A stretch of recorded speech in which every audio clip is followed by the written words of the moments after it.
So today's workshop is Introduction to Malware. I'll be talking about the different types of malware and the components of each of those types. Some of this content was derived from a free course I found online. It's by InfoSec Global. You should check them out on Stack Skills. So what is malware? Malware is a combination of malicious and software. This is the word only. There are two main types. There's user mode malware and there's kernel mode malware. And computers have this protection ring system where the most outer level is the least privileged user access, and then as it gets in, like an onion, the smaller circle in the middle, that's the highest privileged ring of the actual OS, of the Windows, of just any computer. So the kernel mode malware type targets ring 0, and this is the most privileged ring in between, or in the very middle of the entire protection ring.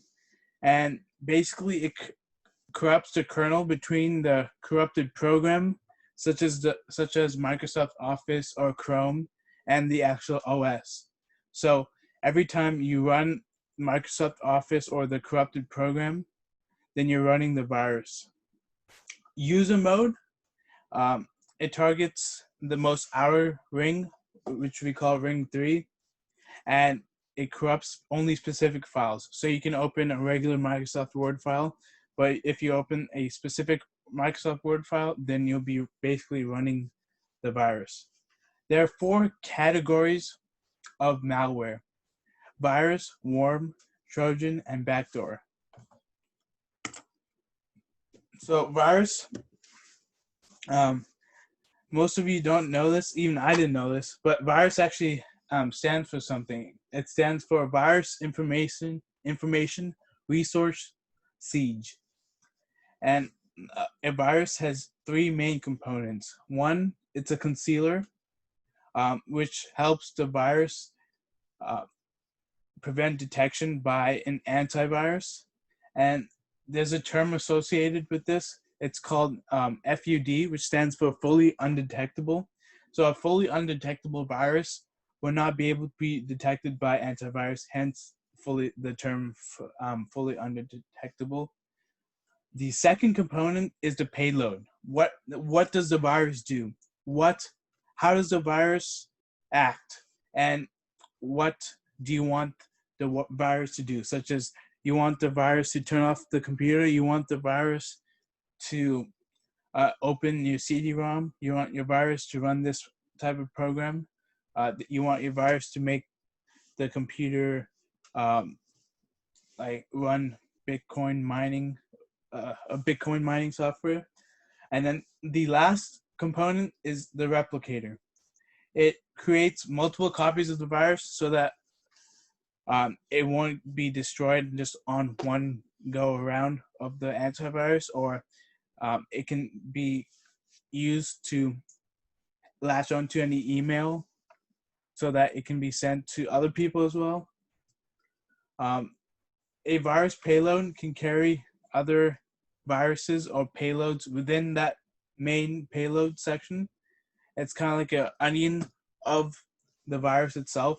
And these payloads and viruses are usually host specific. So a virus has a payload, and this payload can have more viruses that are specific to the OS. So it can have a Linux virus, virus for Windows, and a virus for Mac.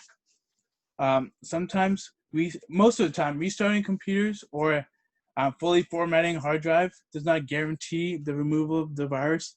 It actually could backfire. Like, you could make the virus start up. For example, there's a virus could be in the start folder, and it won't be executed until the system restarts, and the antivirus will not be able to detect it at that time because itself is getting started up.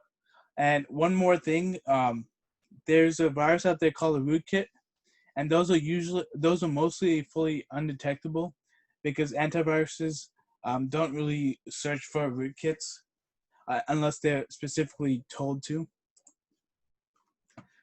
So let's talk about the life cycle of a virus. So first one is origination, transmission, triggering, infection, identification, and removal. So origination is how do you first get the virus out there? Two, transmission is how do you transmit the virus from one host to another? Um, Triggering, what triggers the virus to be executed? Four, how are you going to infect other hosts once it's already infected one host? Five, identification.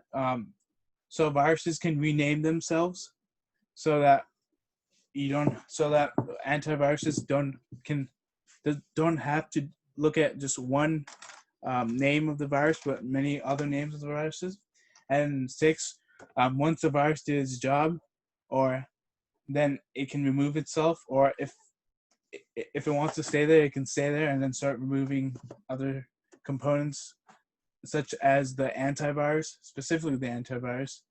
And hopefully, I'm going to come up with a workshop that lets you create your own virus. This is coming up soon. So next topic, the worm. So the worm is usually used to infect large-scale networks because it's very strong in the sense that it can jump from one device to another within the same network pretty fast without the antivirus looking too much into it. So this one has actually a couple of components. So first one is a scanner. It looks for vulnerabilities within the actual OS or in the device, and then it uses a penetration tool to exploit that vulnerability so that it can run the rest of its components. The installer installs the payload by bypassing all security mechanisms within the device, which is exploited through the penetration tool. There's a payload, of course, the core code of the worm, what do you want it to do? And then the last bit, which makes it a worm, is called discovery. Basically, it discovers all other computers in the network, other devices in the network, so that it can go out and infect those devices. This quality is what makes a worm to be called a network-specific worm. Perhaps you're targeting a very specific network, such as a company network. So, Trojan Horse, the Trojan. I hope you guys all know the story of the Trojan Horse. So basically, I think it was between the Greeks and Romans. So they gave a big wooden horse called a Trojan horse to appease the opposite side, and the opposite sides took it and said, "Oh, okay, they must be surrendering." But what actually happened was there were people inside the wooden horse, and so when everyone went to sleep, they came out and then they burned the entire opposition party.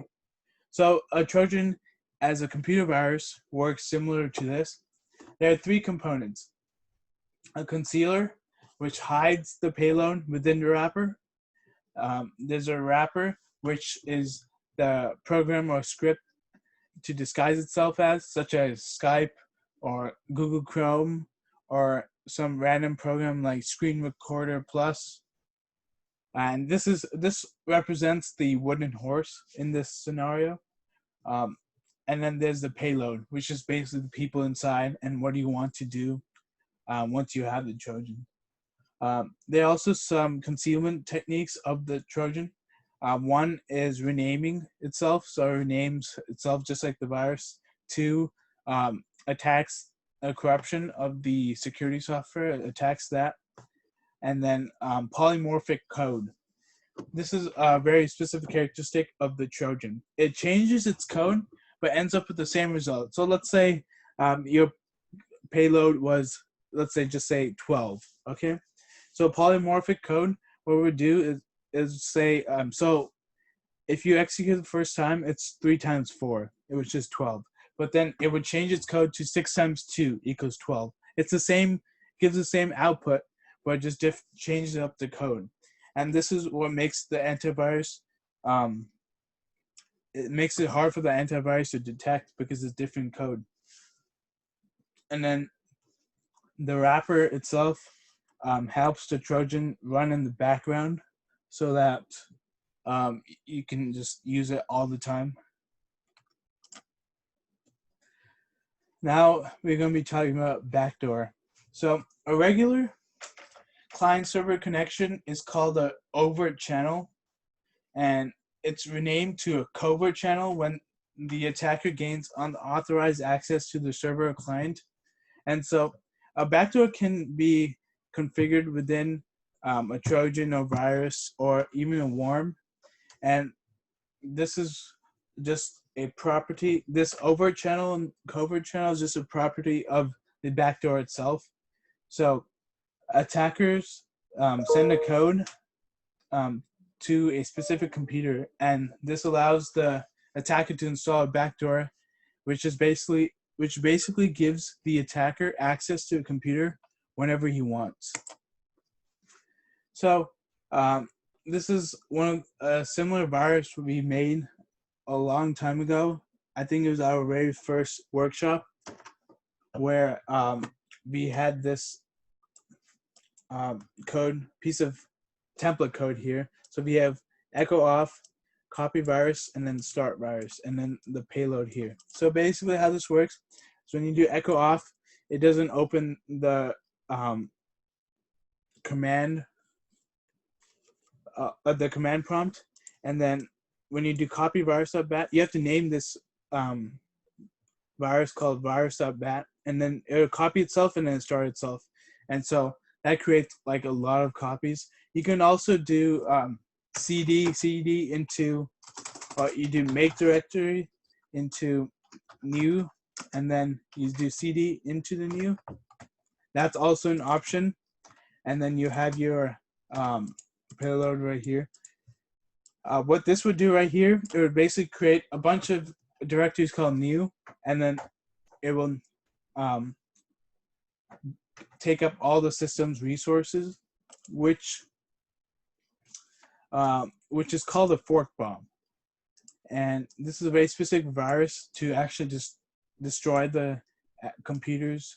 And this is known as, it's similar to a DDoS attack. So let's see this virus. I basically made it. So it would echo off the Explorer, and then it would sleep for 15 seconds and then copy it and then start it again. So let's change this to like 5. So I saved it in this folder right here. So let's say if I click it,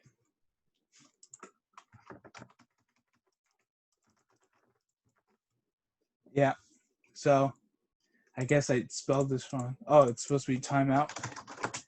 Yeah, it almost fork bombed my entire computer. That's okay. So you can just see if that starts Explorer and then waits 5 seconds and copies itself and starts it again.